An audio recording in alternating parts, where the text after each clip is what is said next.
Is the Ripple lawsuit over? Will there be a settlement or a win for Ripple? What does Brad Garlinghouse say on this? Stay tuned till the end of the video to find out. Welcome back XRP Army. Please like the video, subscribe and comment your thoughts on XRP in the comment section. There are reports that the case between Ripple and the Securities and Exchange Commission may be over, according to several news sources. Ripple, allegedly, may finally breathe a sigh of relief after more than a year of the lawsuit. The first source is from Jeremy Hogan, who tweeted, "When will Ripple versus the Security and Exchange Commission case end?" Ripple thinks it will end sometime between August 26 and November 18. In its pending class action, Ripple agreed to move the case back to November 18 in the belief that the Security and Exchange Commission case will be finished before then. Of course, it can settle anytime. He goes on to say, "Thanks XRP for showing this court order to me. It makes me feel more confident in my September summary judgment prediction. I think Ripple thinks it wins the Security and Exchange Commission case in September or October, and then this class action goes away due to collateral estoppel." Jeremy Hogan said in one of his videos some time ago that the matter may be resolved as early as September, while also providing some legal support for his claim. He has just discovered a legal document that will support his claims. According to the document, Ripple has asked that the class action should proceed on November 18, 2022, rather than August 26, 2022, as originally planned. In the filing, it is claimed that the class action has been sought to be postponed until November 18, claiming overlapping legal and factual difficulties between the class action and the Security and Exchange Commission lawsuit. The request for a delay of the class action brings to mind the prospect that this date might be the conclusion of the Security and Exchange Commission case. While investors may be ecstatic at this development, it is essential to realize that delays and extensions have been a significant element of the case from the beginning. Because the pandemic is still a huge hurdle, holders of XRP should not regard the date of the 18th of November to be a firm deadline. Many investors, on the other hand, are concerned with the larger picture. The decision in the Security and Exchange Commission versus Ripple has the potential to either broaden or narrow the scope of the Commission enforcement authority when it comes to regulating other cryptocurrency firms and assets in the future. The case could turn in the Ripple favor or in the Commission favor. What do you think? Who will win? The second source is from a Twitter handle, XRP the Standard Production. Anyone else heard the rumor? Settled. All staff on the Security and Exchange Commission versus Ripple case have been reassigned. A week until the news in public. The Commission is now hiring to prosecute illegal currencies. The beer in your hand is now champagne. Your VW is now a Lambo. The GF that dumped you is calling XRP. The post drew a great deal of criticism since many people were looking forward to the verdict of the long-running case between the Security and Exchange Commission and Ripple. Ben Armstrong, the creator of the BitBoy Crypto YouTube channel, also expressed his thoughts on the news. The crypto investor, like many other Ripple supporters, is hoping that the reports are genuine. Armstrong said that he was praying that this is true. Even if it ends in settlement, it will be good for Ripple and XRP. What do you think? Furthermore, information from on-chain data suggests that the number of whales with 10 million or more XRP abruptly surged from 317 to 337 between February 6 and February 21, indicating that the whales movement increased during this period. A 6% rise in the number of whales in a short period of time is just too significant to ignore.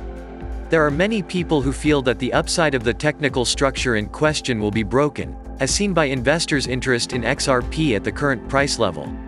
Does the whale movement indicate Ripple will win the case? What do you think? The third source is from Eleanor Tarrant, who tweeted, "Turns out even staff at the Security and Exchange Commission are not confident they will win the case against Ripple.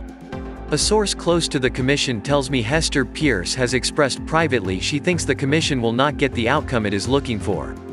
If all of this is not enough to persuade you, there is further evidence from the XRP community to back up the argument.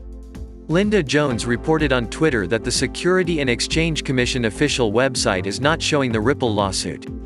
In a recent interview with Fox Business, Garlinghouse claims that the Security and Exchange Commission initially had no issues with the issuing of XRP, but that the agency altered its position after learning more about the cryptocurrency.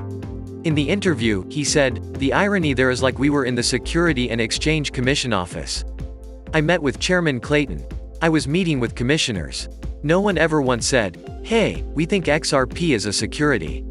They looked backward and said, "Now we think it is all security." That is a hard argument. Giving an update on the state of the lawsuit, Garlinghouse says there could be some decisions from the court made in the near future. Monday was the last day of expert testimony, expert depositions, etc. The case continues to move forward.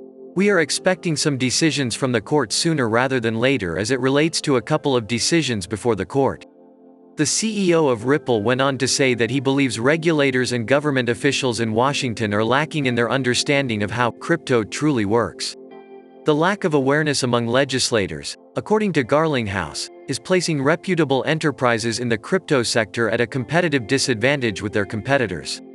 I think it does a disservice to responsible actors like Ripple who are working with governments with sanctions. Everything that is enforced from a sanction point of view through fiat currency, anything that Ripple does is enforced from the state in the exact same way. There is no different level playing field.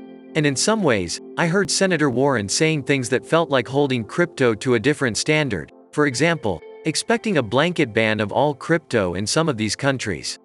Well, you can still use PayPal. You can still use some of these other things, and I do not think we should treat them differently. Many people have been frustrated by the sluggish progress of the litigation. As a matter of fact, even the Ripple General Counsel has previously criticized the Security and Exchange Commission for allegedly stretching the facts of the case to their advantage.